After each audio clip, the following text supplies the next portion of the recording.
닷새째 되는 날, 역시 양의 덕분으로 어른 왕자의 생활의 비밀을 한 가지 알게 되었다. 그가 불쑥 오랫동안 혼자 어떤 문제에 대해 곰곰이 생각하던 끝에 튀어나온 말인 듯 나에게 물었다. 양은 작은 나무를 먹으니까 꽃도 먹겠지? 양은 닥치는 대로 먹지. 가시가 있는 꽃도? 그럼 가시가 있는 꽃도 먹고 말고. 그럼 가시는 어디에 소용되지? 나도 그것은 알지 못했다.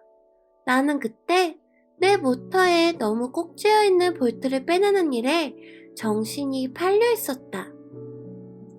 비행기의 고장이 매우 중대한 것처럼 보이기 시작했고 먹을 물이 바닥을 드러나고 있어 최악의 상태를 당할까 두려웠기 때문에 나는 무척 불안했던 것이다. 가시는 무엇에 소용되는 거지? 어른 왕자는 일단 질문을 했을 때는 포기하는 적이 없었다. 나는 볼트 때문에 신경이 곤두서 있었으므로 되는 대로 아무렇게나 대답해버렸다. 가시는 아무짝에도 소용이 없어. 꽃들이 공연히 심술 부리는 거지. 그래? 그러나 잠시 말이 없다가 어른 왕자는 원망스럽다는 듯 나에게 이렇게 톡 쏘아붙였다. 그건 거짓말이야. 꽃들은 연약해. 순진하고. 꽃들은 그들이 할 수 있는 방식으로 자신을 보호하는 거야. 가시가 있으면 무서운 존재가 되는 줄로 믿는 거야. 나는 아무 대꾸도 하지 않았다. 그 순간 나는 이 볼트가 계속 버티면 망치로 두들겨 튀어나오게 해야지 하는 생각을 하고 있었다. 어른 왕자는 또다시 내 생각을 방해했다. 그럼 아저씨 생각으로는 꽃들이 그만해도 아무래도 좋아.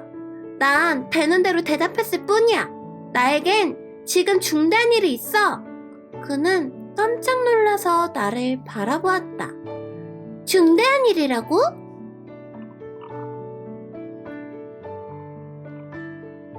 망치를 손에 들고 손가락은 시커멓게 기름투성이가 되어 그에게는 매우 흉측스럽게 보이는 물체 위로 몸을 기울이고 있는 나의 모습을 그는 바라보고 있었다. 아저씨는 어른들처럼 말하고 있잖아. 그 말에 나는 조금 부끄러워졌다. 그런데도 그는 사정없이 말을 이어갔다. 아저씨는 모든 걸 혼동하고 있어. 그는 정말로 화가 나 있었다. 온통 금빛인 그의 머리칼이 바람에 흩날리고 있었다.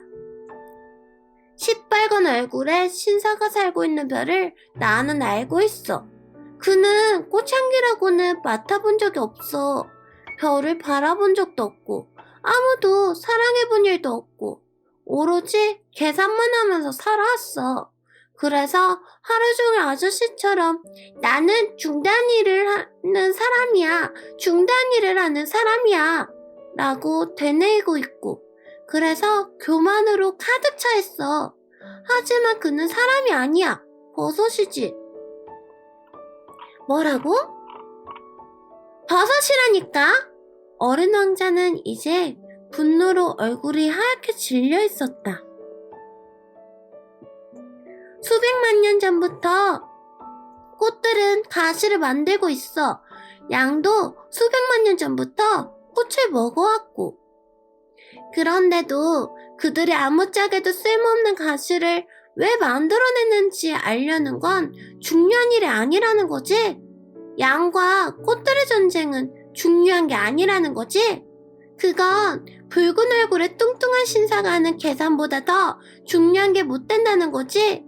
그래서 이 세상 아무데도 없고 오직 나의 별에만 있는 이 세상에 단 하나뿐인 한 송이 꽃을 내가 알고 있고 작은 양이 어느 날 아침 무심코 그걸 먹어버릴 수도 있다는 건 중요한 일이 아니라는 거지? 어린 왕자는 얼굴이 새빨개져서 말을 이었다.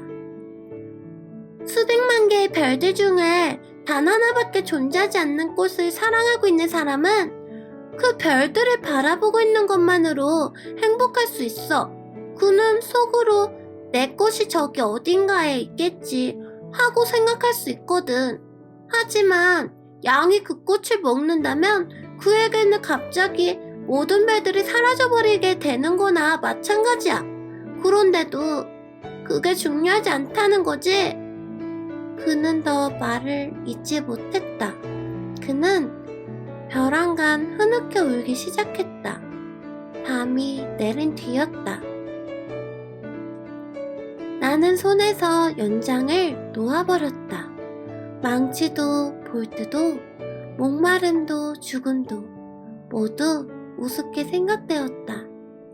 어떤 별, 어떤 떠돌이별 위에 나의 별이 지구 위에 위로해 주어야 할 한 어린 왕자가 있다는 것이었다. 나는 그를 두 팔로 껴안았다. 그를 부드럽게 흔들면서 나는 말했다. 내가 사랑하는 꽃은 위험에 처해 있지 않아. 너의 양에게 굴레를 그려줄게. 나는 더 이상 무엇라 말해야 좋을지 알 수 없었다. 내 자신이 무척 서투르게 느껴졌다. 어떻게 그를 감동시키고 그의 마음을 붙잡을 수 있을지 알 수 없었다. 눈물의 나라는 그처럼 신비로운 것이다.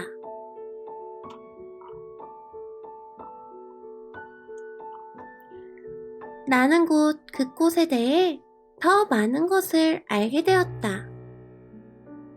어린 왕자의 별에는 전부터 꽃잎이 한 겹인 아주 소박한 꽃들이 있었다. 그것들은 자리를 거의 차지하지 않았고 아무도 귀찮게 굴지 않았다. 그들은 어느 날 아침 풀 속에 나타났다가는 저녁이면 사라져버리곤 했다. 그런데 그 꽃은 어딘지 모를 곳에서 날라져 온 씨앗으로부터 어느 날 싹이 텄다.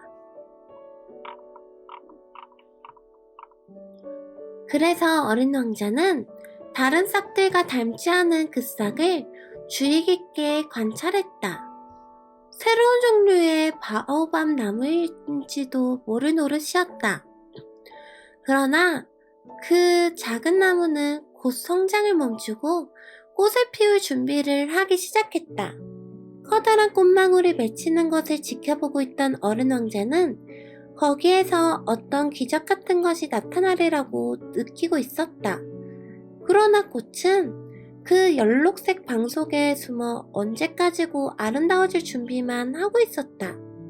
꽃은 세심하게 빛깔을 고르고 있었다. 천천히 옷을 입고 꽃잎을 하나씩 둘씩 다듬고 있었다. 그 꽃은 개양귀비꽃처럼 구겨진 모습으로 밖으로 모습을 나타내고 싶어 하지 않았다. 자신의 아름다움이 최고로 빛을 발할 때에야 나타내고 싶어 했다. 아, 정말 아주 애교스러운 꽃이었다. 그의 신비로운 몸단장은 그래서 며칠이고 계속되었다. 그리하여 어느 날 아침 바로 해가 떠오르는 시각에 그 꽃은 모습을 드러냈다. 그런데 그처럼 공들여 몸치장을 한 그 꽃은 하품을 하며 말하는 것이었다.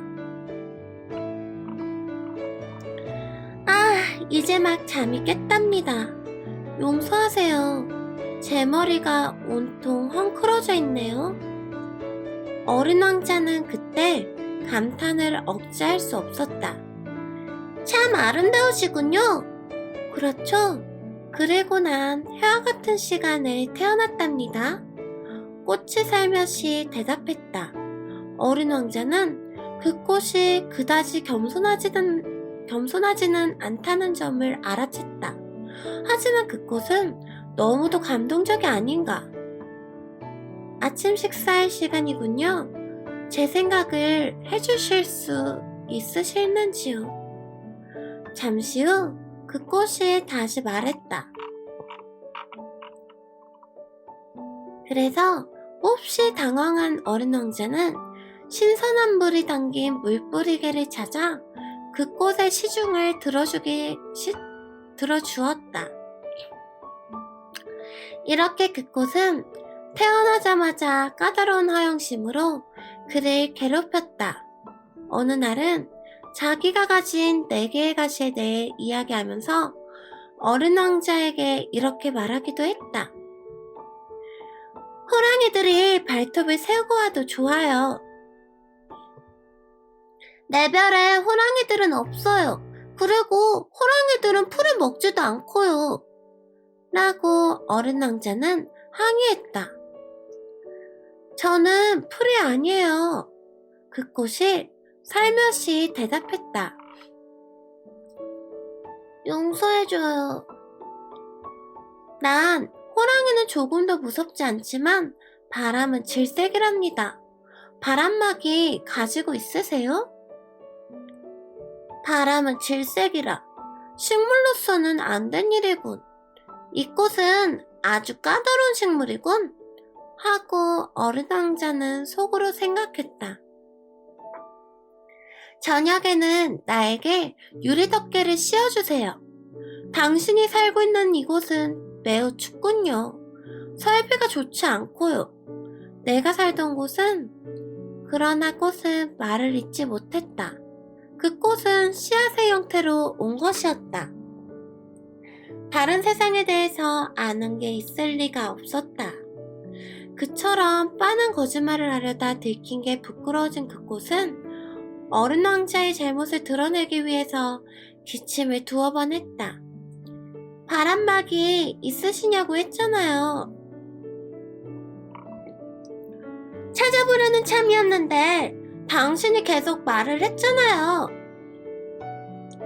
그러자 그 꽃은 그래도 어른 왕자에게 가책을 느끼게 하려고 더 심하게 기침을 했다.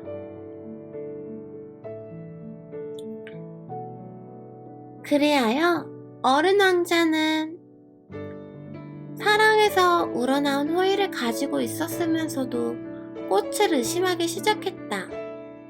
그는 대수롭지 않은 말들을 심각하게 받아들이고 몹시 불행해졌다. 어느 날 그는 털어놓았다. 그의 말에 귀를 기울이지 말아야 했어. 꽃들의 말엔 절대로 귀를 기울이면 안 되는 법이야. 바라보고 향기를 맡기만 해야 해. 내 꽃은 내 별을 향기로 뒤덮였어. 그런데도 나는 그것을 즐길 줄 몰랐어. 그 발톱 이야기에 눈살을 찌푸렸지만 실은 측은했어야 옳았던 거야. 그는 또 이렇게도 말했다. 나는 그때 아무것도 이해할 줄 몰랐어. 그 꽃의 말이 아니라 행동을 보고 판단했어야만 했어. 그 꽃은 나에게 향기를 풍겨주고 내 마음을 환하게 해주었어. 결코 도망치지 말았어야 하는 건데 그 가련한 꾀 뒤에는 애정이 숨어있다는 걸 눈치챘어야 하는 건데 그랬어. 꽃들은 그처럼 모순된 존재들이거든. 하지만 난 너무 어려서 그를 사랑할 줄을 몰랐던 거야.